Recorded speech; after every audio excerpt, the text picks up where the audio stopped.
ರಾಜದಾರಿ TV, ಅಡೆತಡೆ ಇಲ್ಲದ ಪ್ರಜಾದಾರಿ. ನಮಸ್ಕಾರ ಸ್ನೇಹಿತರೆ, ನಾನು ನಿಮ್ಮ ಪ್ರೀತಿಯ ರಾಜದಾರಿ ಶ್ರೀನಿವಾಸ್. ನೀವು ನೋಡ್ತಾ ಇದ್ದೀರಿ ರಾಜದಾರಿ ಟಿವಿ. ರಾಜದಾರಿ ಟಿವಿನ ಲೈಕ್ ಮಾಡಿ, ಶೇರ್ ಮಾಡಿ, ಹಾಗೆ ಸಬ್ಸ್ಕ್ರೈಬ್ ಮಾಡಿ. ಸ್ನೇಹಿತರೆ, ದೇಶದಲ್ಲಿ ಇವತ್ತು ಯುದ್ಧದ ಕಾರ್ಮೋಡ ಕವಿದಿದೆ. ಎಲ್ಲ ಕಡೆಯೂ ಕೂಡ, ಎಲ್ಲರ ಇದೆಯಲ್ಲೂ ಕೂಡ ಎಲ್ಲೋ ಒಂದು ಭಯದ ವಾತಾವರಣ ಮತ್ತೆ ಶುರುವಾಗಿದೆ.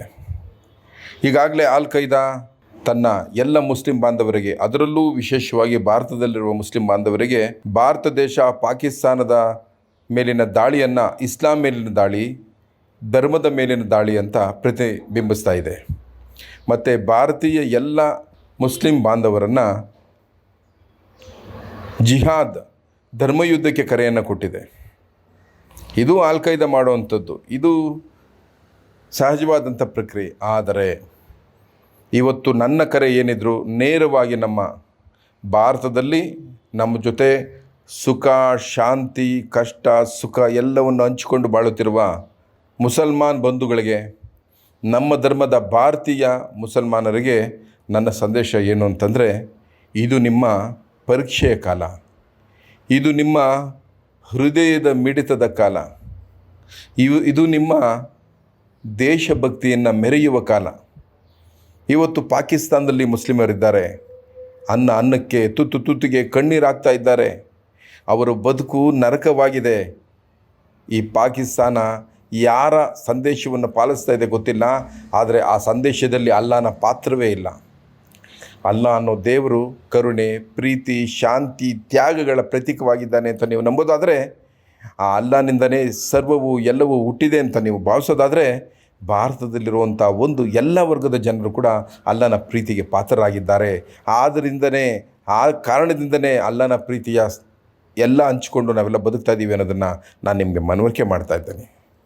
ನೀವು ಅಲ್ಲಾಹನಿಗೆ ನಾಳೆ ಹೋಗಿ ಅವರೆದುರು ನಿಂತಾಗ ಯಾವ ಧರ್ಮವನ್ನು ನೀವು ಪಾಲಿಸ್ತಾ ಇದ್ದೀರಿ ಅನ್ನೋದಕ್ಕಿಂತ ಏನನ್ನು ನೀವು ಮಾಡಿದ್ದೀರಿ ಅಂತ ಕೂಡ ಹೇಳಬೇಕಾಗತ್ತೆ. ನಿಮಗೆ ಅನ್ನ ನೀಡಿದಂಥ ಈ ಒಂದು ರಾಷ್ಟ್ರವನ್ನು, ನಿಮಗೆ ಬದುಕು ನೀಡಿದಂಥ ಈ ರಾಷ್ಟ್ರವನ್ನು, ನಿಮಗೆ ಸಮೃದ್ಧತೆ, ಶಾಂತಿಯನ್ನು ನೀಡಿದ ಈ ರಾಷ್ಟ್ರವನ್ನು ನೀವು ಬಲಿ ಕೊಡ್ತೀರಾ? ನೀವು ಜಿಹಾದಿಗಳಾಗ್ತೀರಾ? ಏನು ಸಿಗುತ್ತೆ?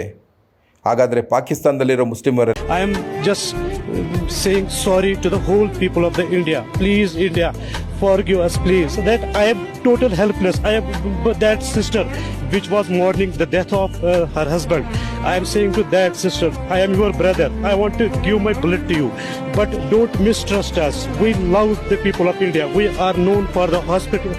ಇವತ್ತು ಯಾವ ನರಕವನ್ನು ಅನುಭವಿಸ್ತಾ ಇದ್ದಾರೆ? ಯಾಕೆ ಅನುಭವಿಸ್ತಾ ಇದ್ದಾರೆ? ಆ ದೇಶ ಸಂಪನ್ನವಾಗಿರ್ಬೋದಾಗಿತ್ತು. ವಿದ್ಯಾ, ಬುದ್ಧಿ, ಕ್ರಾಂತಿಗೆ ಸಿಕ್ಕಿದ್ದಿದ್ರೆ ಇವತ್ತು ಆ ದೇಶ ಸಮೃದ್ಧವಾಗಿರ್ತಾ ಇತ್ತು. ಆದರೆ ಭಾರತದಲ್ಲಿ ಇವತ್ತು 40 ಕೋಟಿ ಮುಸ್ಲಿಮರು ನಮ್ಮ ಜೊತೆ ಇದ್ದಾರೆ. ಆ ಎಲ್ಲ ಅಣ್ಣ ತಮ್ಮಂದರು ಕೂಡ ಚೆನ್ನಾಗಿದ್ದಾರೆ. ಅವರು ರಂಜಾನ್ ಹಬ್ಬಕ್ಕೆ, ಅವ್ರು ಕರೆಯೋ ಬಕ್ರೀದ್ ಹಬ್ಬಕ್ಕೆ, ಮೊಹರಂಗೆ ಪ್ರತಿಯೊಂದು ಕಡೆ ಹಿಂದೂಗಳು ಪಾಲ್ಗೊಳ್ತಾರೆ. ಅವರು ನಂಬ್ತಾರೆ, ನಾವು ಪೂಜೆ ಮಾಡುವ ನಮ್ಮ ದೇವರ ಒಸೆಯುವ ಕಡ್ಡಿ ನಿಮ್ಮಿಂದ ಪರ್ಚೇಸ್ ಮಾಡ್ತೀವಿ, ನಾವು ನಮ್ಮ ಮನೆಗೆ ತಗೊಳ್ಳುವಂಥ ಅರಿಶಿನ ಕುಂಕುಮವನ್ನು ನಿಮ್ಮಿಂದ ಪರ್ಚೇಸ್ ಮಾಡ್ತೀವಿ, ನಾವು ನಮ್ಮ ಹೆಣ್ಣು ಮಕ್ಕಳಿಗೆ ತವರಿಗೆ ಕಳಿಸುವಂಥ ಹಸಿರು ಬಲೆಯನ್ನು ನಿಮ್ಮಿಂದ ಪರ್ಚೇಸ್ ಮಾಡ್ತೀವಿ, ಎಲ್ಲವನ್ನು ನಿಮ್ಮಿಂದ ನಾವು ಪರ್ಚೇಸ್ ಮಾಡ್ತೀವಿ. ನಮ್ಮ ಹಣ್ಣಿನ ಪ್ರತಿಯೊಂದು ಹಣ್ಣಿಗೆ ಗೊಂಚಲಿಗೆ ಕೈ ಹಾಕುವುದು ನೀವೇ ಹಣ್ಣನ್ನು ಕೊಯ್ಕೊಂಡು ಹೋಗ್ತೀರಿ, ನೀವೇ ನಮಗೆ ಮಾರ್ತೀರಿ. ಎಲ್ಲವನ್ನು ನಾವು ಪ್ರೀತಿಯಿಂದ ನಾವು ನಿಮ್ಮ ಜೊತೆ ಇಟ್ಕೊಂಡಿದ್ದೀವಿ. ಇವತ್ತು ನಿಮ್ಮ ಪರೀಕ್ಷೆಯ ಕಾಲ, ಇವತ್ತು ನಿಮ್ಮ ಅಂತರಾಳದಲ್ಲಿರುವಂಥ ಭಾರತೀಯತೆಯನ್ನು ಪ್ರಪಂಚಕ್ಕೆ ಪ್ರದರ್ಶಿಸುವ ಕಾಲ. ಈ ಕಾಲದಲ್ಲಿ ನೀವು ನಮ್ಮ ಜೊತೆಯಲ್ಲಿ ನಿಲ್ತೀರಿ. ಭಾರತೀಯ ಸೈನ್ಯದಲ್ಲಿ ಮುಸ್ಲಿಮರಿಲ್ಲವೇ? ಅವರೆಲ್ಲರೂ ಪ್ರಬುದ್ಧರಲ್ವೇ? ಅವರಿಗೆ ಶಿಕ್ಷಣ, ಜ್ಞಾನದ ಕೊರತೆ ಇದೆಯಾ?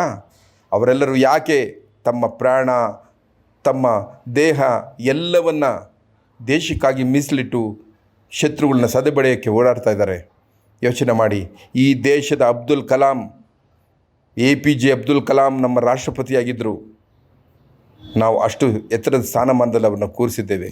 ಹಾಗಾಗಿ ಮುಸಲ್ಮಾನ್ ಬಾಂಧವರೇ, ಭಾರತೀಯತೆಯನ್ನು ಎತ್ತಿ ಹಿಡಿಯುವಂಥ ಕಾಲ ಬಂದಿದೆ. ಇದಕ್ಕೆ ನಮ್ಮ ಉತ್ತರವೂ ಹೌದು, ಇದೇ ಅಲ್ಲಾಹನ ತೋರಿಸುವಂತಹ ಪ್ರೀತಿ ಮತ್ತು ದಯೆಯೂ ಹೌದು ಅಂತ ತಿಳ್ಕೊಂಡಿದ್ದೀನಿ. ಯಾವತ್ತೂ ಕೂಡ ನಾವು ನಿಮ್ಮ ಜೊತೆಲಿರ್ತೀವಿ. ಯಾರೋ ಪಾತಕಿಗಳು ಕೊಡುವಂಥ ಸಂದೇಶಕ್ಕೆ ಮರಳಾಗಬೇಡಿ. ದೇಶವನ್ನು ಶಾಂತಿಯಿಂದ ನಡೆಸುತ್ತಾ ನೀವು ನಮ್ಮ ಜೊತೆ ಕೈ ಜೋಡಿಸ್ತೀರಾ ಅಂತ ಭಾವಿಸಿದ್ದೇನೆ. ನಮಸ್ಕಾರ. ರಾಜದಾರಿ ಟಿವಿ, ಅಡೆತಡೆ ಇಲ್ಲದ ಪ್ರಜಾದಾರಿ.